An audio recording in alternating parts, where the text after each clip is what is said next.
Hello and welcome back to Europa Universalis 4. I am Lord Forwind, here again with another country region guide. This time I'm going to be talking about the Inca. And by the Inca I mean all of these guys, with the exception of Musca up here, although most of it should still apply to them. I'm going to be mainly focusing on Cusco, considering they historically united the region under the Hanan dynasty. Plus, they are in an ideal position to conquer and unite the region.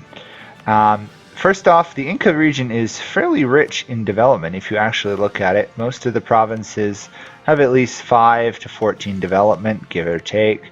There's plenty of nations who will develop it. Conquering it all will give you like a 300 or 400 development empire, depending on how things go. So first off, you're a Native American, which means you automatically start with a feudalism 50% tech penalty, and you start at level 1 tech on everything, which means you're going to fall behind in tech. A strategy I like to particularly do as Cusco here is I like to tend to focus admin power. A lot of times you want to focus military power to get a military tech advantage. I particularly find a slight fondness for focusing admin power in order to get an idea group. Conversely, of course, you could focus military, get some of these tech bonuses, specifically the level 3 plus 0.5 morale bonus and level 4 in order to help you subdue this region. Now, starting out as Cusco, you have the Incan Ideas, unlike some other nations who have their own ideas. The Cuscoan ideas are quite interesting. Specifically, the 20% greater force land limit modifier is pretty much all that matters. The idea is not going to be that useful, at least until you reform into the Inca or the Europeans arrive, at which point you should be doing well enough that you'll know what to do from there. The rest ideas won't enter into it for a while. You maybe will get 1 or 2. Later on, though, they do get a nice little military idea and some reduced attrition and a free leader without upkeep. Overall, not a military powerhouse nation, but in the pre-Columbus Americas, they're actually in really good shape to be a military powerhouse. The 20% land force limit means your army should almost always be larger than any single one of the other the Inca minor. Okay. To actually get into the actual guide, the Inca start with the Inti Religion, which is essentially sort of like a sun cult focused on like the emperor and stuff. There's the description if you're curious. It's kind of idol worship stuff. That would be how most people today would know it. And it's got a couple neat mechanics. Specifically, it has religious reforms. Unlike the Maya or the Aztec ones where they have the Aztec have a doomsday and the Maya have authority for the amount of cities they own and stuff. The Inca have one pretty much based off of autonomy and amount of provinces. So the one thing you do not want to do as the Inca, if you can help it, is raise autonomy unless your authority is at 0, which will occur if you enact a religious reform. Other things to watch out for, once you do a religious reform, you're going to trigger essentially a civil war. You're going to have lots of very large rebel stacks, usually about equivalent to the full size of your force limit rise up, which means early on it will be a struggle to pass religious reforms, and in fact delaying them for quite a while will be very useful. Doing it too quickly is a serious issue. Just quick do this. Gaining authority gives you some reduced stability cost and lowers your unrest, which means sticking at a high level while conquering actually will help you prevent rebellions and overall integrate the land and be more stable. In the order of reforms you want to prioritize. This is my personal preference. Of course, it's up to you. I tend to find the best one to prioritize early on is the morale. The 10% morale is huge. Morale early on is very strong, allowing you to win wars. The second one I tend to prioritize is actually the manpower recovery speed. because you tend to not have a very big manpower pool playing in this region, and everything is mountains. I cannot repeat this enough. Everything is mountains. So all your battles are going to be immensely painful unless you're the defender. You're going to lose a lot of units. And attacking with an equal-sized force, 8 versus 5, I would be a little bit wary about that because of mountain defenses and everything, which is worth watching out. For your third idea, you definitely want to hit the one that gives you +1 colonists. You could, of course, swap organized recruitment and the colonists just so that you get more land, pass more reforms faster. But it's really up to you. I tend to not want to take this as your first idea, your first reform sort of an idea, because you don't have enough money really to support a lot of colonization early on. Plus, at that point, you should still be conquering as much of your neighbors as possible. Then it's really up to you. I tend to take the reform the bureaucracy for the core creation costs, especially if you've got any more tiny little nations to conquer. Otherwise, take that last, because the only people you'll be fighting really is the Europeans. Everything else you'll be colonizing. Plus, the legitimacy is sort of nice overall. Once you do all that, you must border a neighbor who has all the institutions. Usually that's the Europeans. Can be, of course, another Native American who's already got an institution, which can be quite useful in some cases. Once you do that, you will catch up in tech roughly to where the nation that you're reforming off of is in tech, but you won't get the institutions, which means you'll quickly fall behind in tech again, which means if you are reforming, you only want to reform after they've just gone through the huge tech boost that most nations go through once they've adopted an institution. They'll go up like 1 or 2 levels really quickly. You honestly want to wait till that point, which means if you're like reforming around 50 or 100 turn marker, you might want to wait another 5-10 years or so just so they have the institution and the tech from it. Or conversely, if you're like at 90 or so, it might be worth reforming then, because they're not going to get much more tech for a while. Of course, personal preference, you should know what you're doing. This is not a nation to play or area to play for beginners. I'm expecting you're already a moderately good Europa player, which means you should know most of the tricks like estates, merchant guilds, trying to get more settlers and all of that to finance your army. Specifically, the free contribution is really nice. Just a quick note here, as the Incan nations, you do get Encourage Divination and Vision Quest. I recommend you take both of those. The Prestige is nice, but also the National Unrest cost is particularly handy, because you don't want to raise autonomy in any of your land, because it will cost you like 5 authority or so for everyone you raise. And while you do get events that boost authority, the tick up is fairly nice actually. With 4 provinces and low autonomy, you get 0.6. So if you work that out, it's like 6, 7, 8 provinces is where you'll get 1 a month, or 1 a year. Actually, that's important, 1 a year. If you control the whole region, you'll be going up in religious authority so fast you'll barely even notice it. Of course, the only rate you will actually outpace your ability to recover manpowers from the Civil War, which is why taking the manpower recovery speed is particularly handy. In terms of actual strategy, I did another guide on how to play Native Americans and interact with the Europeans. Suffice to say, as the Inca, your usual best strategy is try and meet up by them by colonizing your way to the Caribbean, or colonizing your way over to the Rio de Plata area. I don't know what its actual region term is. Colonial La Plata. It is actually Colonial La Plata, because usually either Portugal, Spain, or England will colonize there, and if it's Portugal, they tend not to be overly aggressive. Spain and England, of course, tend to attack you, tend to want to surrender quickly, give them a province, get a court, they'll let them court, and then embrace the institutions off of that. Of course, you can only do that if you have all your religious reforms. So if you don't have those yet, you're in trouble, because you really have to have them all done by the time the Europeans arrive. In terms of actually playing Cusco, the one that formed the Inca historically and are the easiest to do so, plus they already start with the Incan Ideas.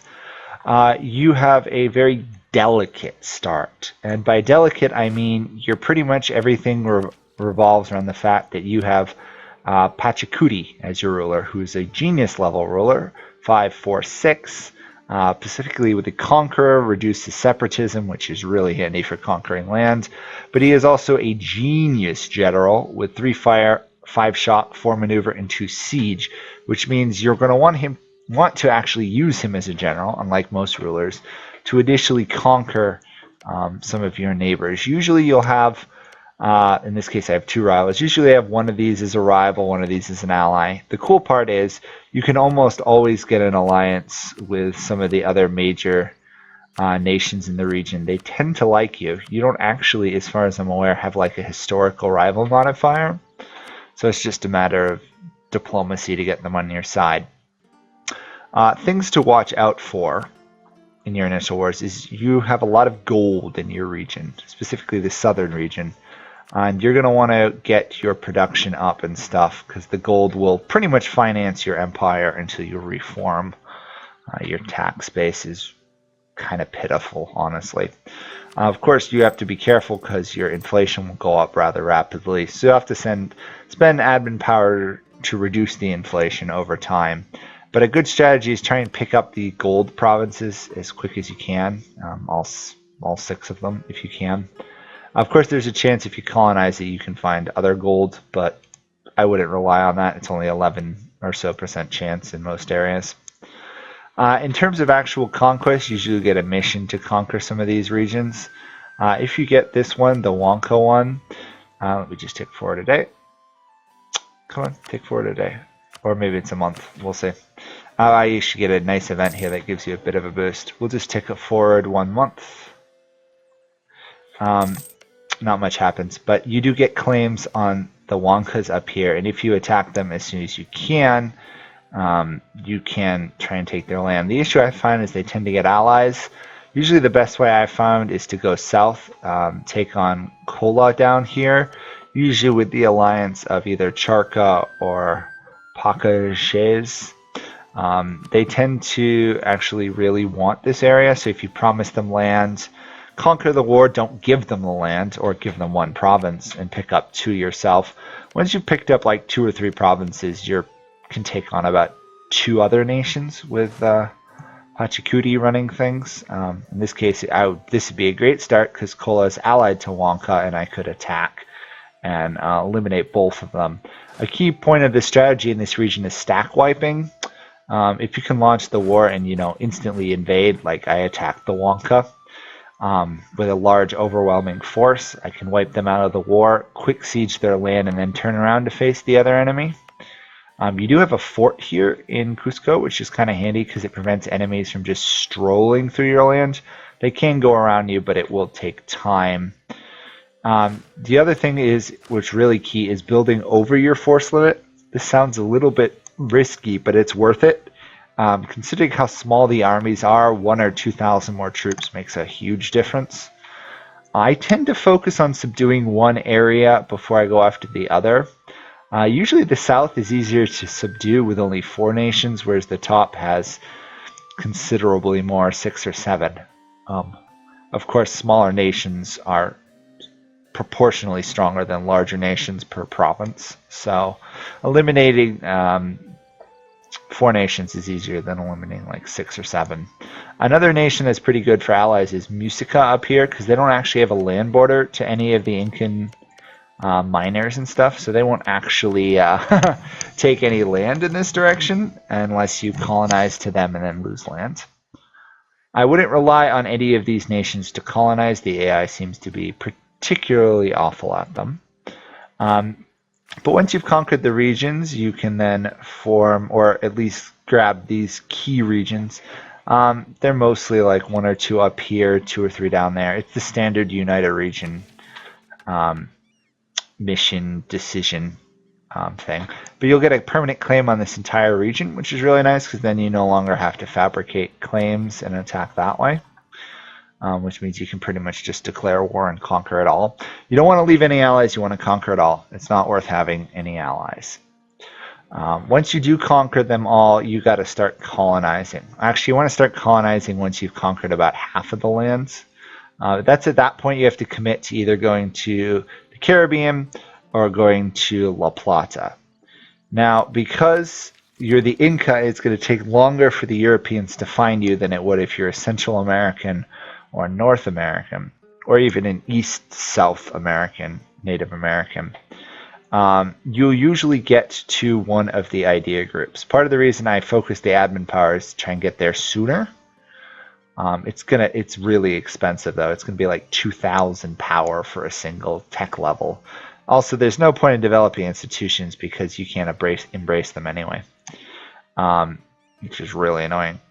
But you tend to want to do for idea groups what I tend to particularly like, and I think you will agree, is that you want to try and take exploration, specifically for the Conquistador, which will allow you to explore all this land, because otherwise you won't be able to, so you can't meet the Europeans, and thereby, getting in less trouble. Of course, you can sort of explore using your colonists, but it's not really that effective.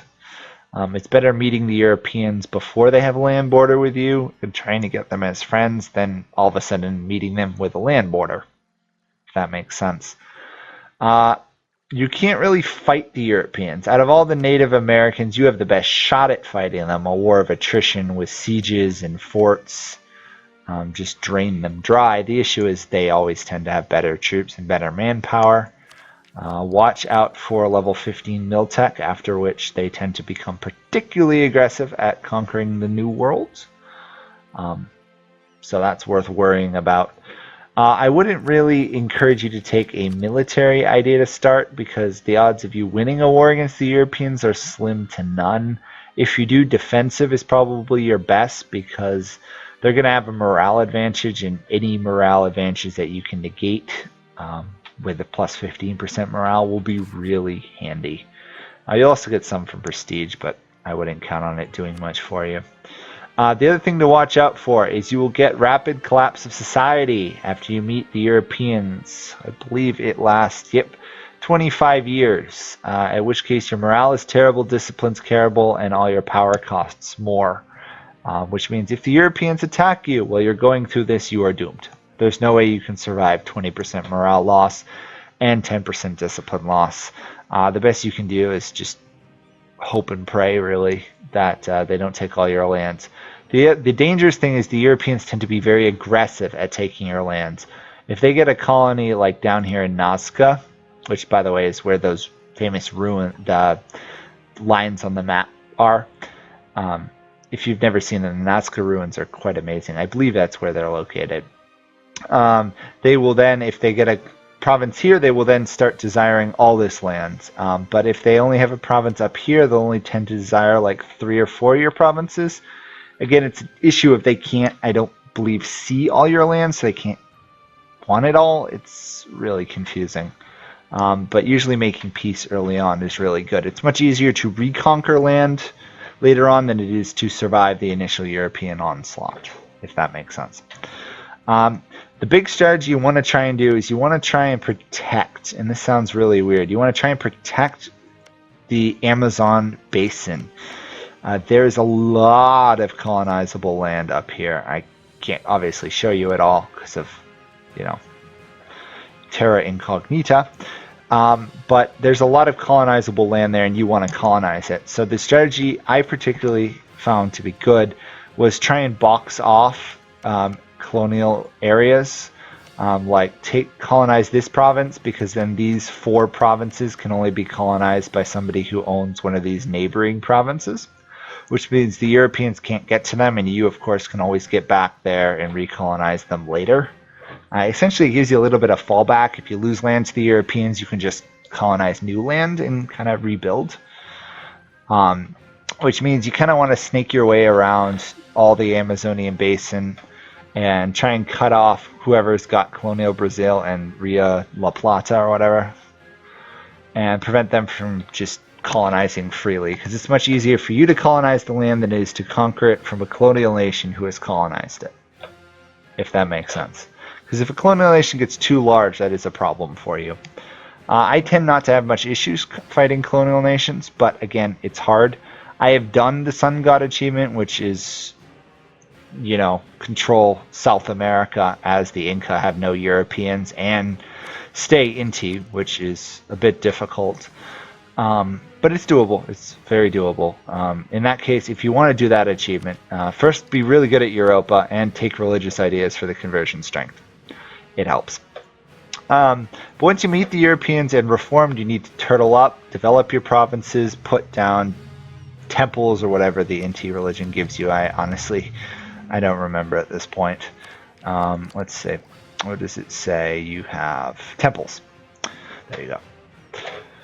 You want to catch up in Miltech. You want to develop at least equal army to the actual European power. Try to fight one without allies, or in there another war. Finish off the colonial nation quickly before the mother nations reinforcing troops arrive. Once you win one war, it becomes progressively easier and easier to win wars unless they form an alliance, like Spain and Portugal is a pretty tough group to break, but fighting England or France on their own tends to be fairly easy. Portugal on their own is pretty much just a punching bag for anyone who wants their land. They don't tend to have a massive military to repel you, which will make life a lot easier. If you see that chance, usually a good time to strike. Thing to watch out for is chain declarations. Someone declares war on you, the other European powers follow suit, and all of a sudden you're giving up half your land in a peace deal. I tend to find it better if they declare war on you to immediately give them a province or two. They'll usually take only one or two, whereas if they fight the war, they'll take like 10 or 12, which can be pretty devastating. If you do fight, you want them to attack you, and then you want to reinforce your army. Surprisingly, the supply limit in this region is really low, and they'll be suffering attrition, but so will you. So if you have an army here and they attack you, it's much safer and usually easier on your manpower to reinforce from the neighboring provinces rather than concentrating all your forces somewhere and having them attack you. Of course, the danger of that is their morale might be so good they stack wipe you, then your next army arrives and gets stack wiped. Little things to watch out for. It becomes difficult late game, though, to fight the Europeans without a massive powerhouse and to do it before the end of the game. Trying to conquer all of South America really should be pretty much an ideal game as the Inca. It would be particularly difficult to conquer South America and then expand out of it. Even if you conquer all of South America and spend the rest of the game colonizing, there still probably will be provinces in South America you have not colonized yet. It is an immense colonial region. And historically, it's still not even entirely colonized to this day, although Brazil is doing a really good job and has done a very good job about exploring and colonizing this region. So essentially, that's the Inca. There's nothing really tricky about them. Out of all the Native Americans, they play more equivalent to the Europeans than any of the others. You just got to play around with a little bit with the religious reforms. Your initial wars, think of this as sort of like Italy without the HRE. There's lots of little nations. Letting one of them get too large can be a problem, but there's still a limited number. You're not looking at any outside powerhouses like, I don't know, if you're in Europe, Russia showing up to fight for Saxony or something. So you really don't have to worry about it that much. Which means what you see is pretty much what you get. The Europeans tend to really arrive and start causing trouble for you somewhere between, earliest I've seen is 1550 to like 1650, give or take. Until then, the game's pretty boring. You want to quickly consolidate your region and then just pass your religious authority reforms and then pretty much wait for them to arrive, upon which the game gets hard again. But again, if you're in the Americas, the game is won and lost by the time the Europeans arrive. When they arrive, you have to have consolidated your region, you have to have passed your religious reforms, and you have to be stable. The rapid collapse of society alone will cause you trouble, let alone meeting the Europeans and trying to fight a war. So essentially that's it as the Inca. If you got any questions, comments, or need advice on them, please let me know in the comments and I will be happy to help you. Thank you guys all for watching. Bye for now.